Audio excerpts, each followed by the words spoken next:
Bonsoir mes amis, comme toujours, c'est un bonheur, c'est un plaisir de vous savoir nombreux autour de cette rubrique Don du soir. Nous sommes dans la continuité de cette série d'enseignements sur les absolus du mariage. Et le deuxième point que nous voulons évoquer au sujet des absolus du mariage se trouve être la condition que doit remplir l'épouse, la condition que doit remplir l'époux pour que nous puissions prétendre à un mariage de qualité. Sans plus tarder, je nous invite dans le livre de Genèse au chapitre 24 à partir du verset 17. La Bible nous dit ce qui suit. Le serviteur courut à sa rencontre et dit « Laisse-moi boire un peu d'eau de ta cruche. » Elle répondit « Bois mon Seigneur. » Et s'empressa de descendre sa cruche sur sa main et de lui donner à boire. Quand elle eut fini de lui donner à boire, elle dit « Je puiserai aussi pour tes chameaux jusqu'à ce qu'ils aient assez bu. » Il s'agit là des déclarations de Rebecca, femme de valeur, femme de distinction. Abraham va un jour se réveiller et faisant appel à un de ses serviteurs, le plus ancien de sa maison, Éléazar, lui dira « Je te charge d'aller prendre une femme pour mon fils Isaac parce que je pense qu'il a atteint l'âge de se marier, sans qu'il ne le lui dise d'ailleurs. » Et voilà, avec cette lourde responsabilité, Éléazar, ne sachant quoi faire, va faire cette prière.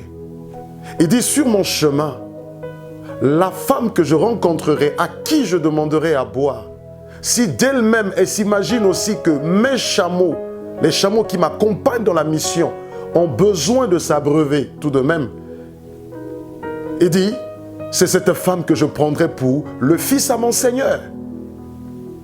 Tout en sachant qu'il avait reçu l'interdiction de prendre une femme à Isaac dans le pays de Canaan.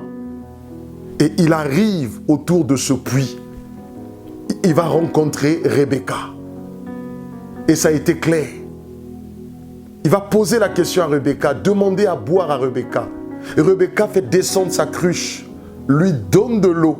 Mais d'elle-même, en étant révélée, Rebecca se propose de donner à boire aux 10 chameaux qui accompagnaient Éléazar dans son voyage.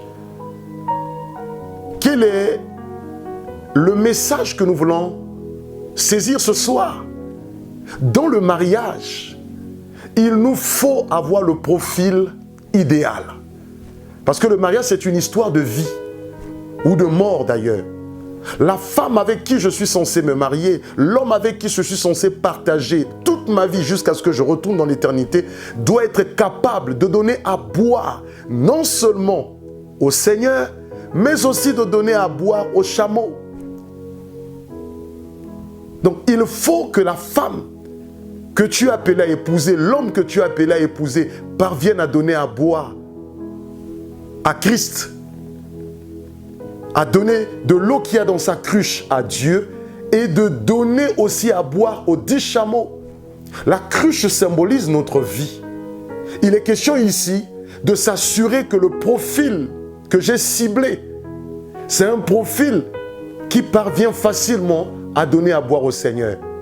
L'eau, c'est l'image de la vie.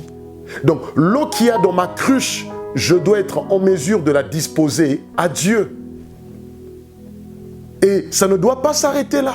Il faut que je sois capable, par-dessus tout, de donner aussi à boire aux 10 chameaux. Les 10 chameaux peuvent symboliser la loi, les 10 commandements. Donc, il est question d'avoir donné sa vie à Jésus et il est question de marcher de manière digne, de marcher dans l'obéissance à la parole de Dieu. Voilà les 2 conditions qui sont indispensables pour que nous puissions être sûrs d'être tombés sur un bon profil et ainsi espérer avoir affaire à un mariage glorieux. Que le Seigneur vous bénisse et on se dit à la prochaine occasion. Shalom.